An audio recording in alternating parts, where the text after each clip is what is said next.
नाज़रीन, मेरा TV news में आओ या सारा सुमलो इन बुलेटिन में मूं सां गॾु साथ ॾींदो मुबशर सोलंकी। सब खां पहिरीं हिकु नज़र हेडलाइन ते।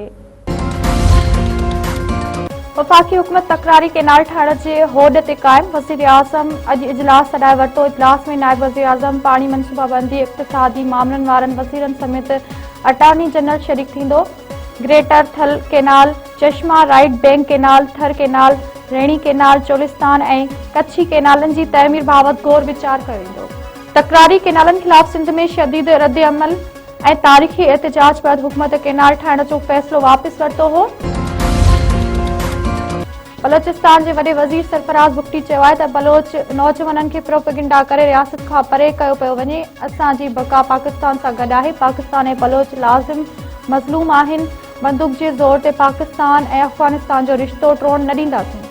बारखान में ख़िताब कंदे बलोचिस्तान जे वॾे वज़ीर सरफराज़ बुगटी चयो आहे त बलोचिस्तान में दहशतगर्दनि लाइ का बि जॻह नाहे। मासूम शहरनि खे निशानो बणाईंदड़ इंसानियत जा दुश्मन आहिनि। अमन दुश्मन खे अंजाम ताईं पहुचाईंदासीं। अमन क़ाइमु थींदो त तरक़ी थींदी। दहशतगर्दनि जा सहूलियतकार बि कानून जे गिरफ़्त में ईंदा।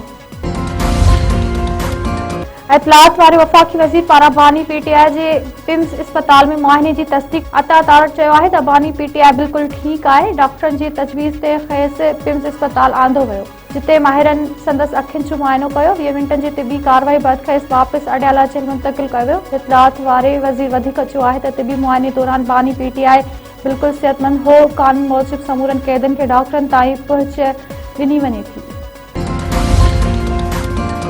फील्ड मार्शल सैयद आसिम मुनी पारां बहावलपुर छावनी जो दौरो, ऑपरेशनल तैयारियुनि, तरबियती ऐं इंतज़ामी मामलनि ते briefing. Army chief Khairpur Tamiyawali में जंगी मशक़नि जो जाइज़ो वरितो।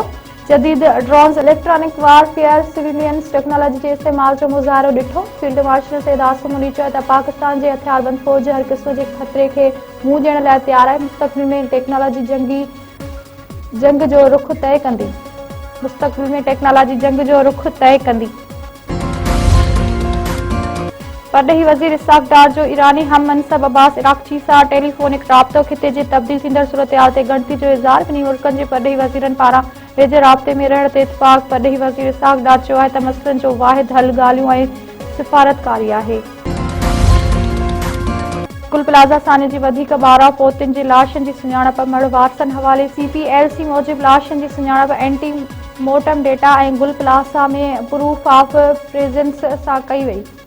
नार्थ नाज़िमाबाद मां ख़रीदारी लाइ आयल फैमिली साने जो शिकार थी। उमर नेबिल संदसि घरवारी डॉक्टर आयशा ऐं पुट अली जे उज़वनि जी सुञाणप। उमर नबील संदसि घरवारी डॉक्टर आयशा ऐं पुट अली जे उज़वनि जी सुञाणप। खिज़र अली, हैदर अली, आमिर अली, अबू बकर, यासीन, सदाकत अली, यूसुफ खान, नेमतुल्लाह ऐं अब्दुल्ला जी लाशनि जी बि सुञाणप थी वई।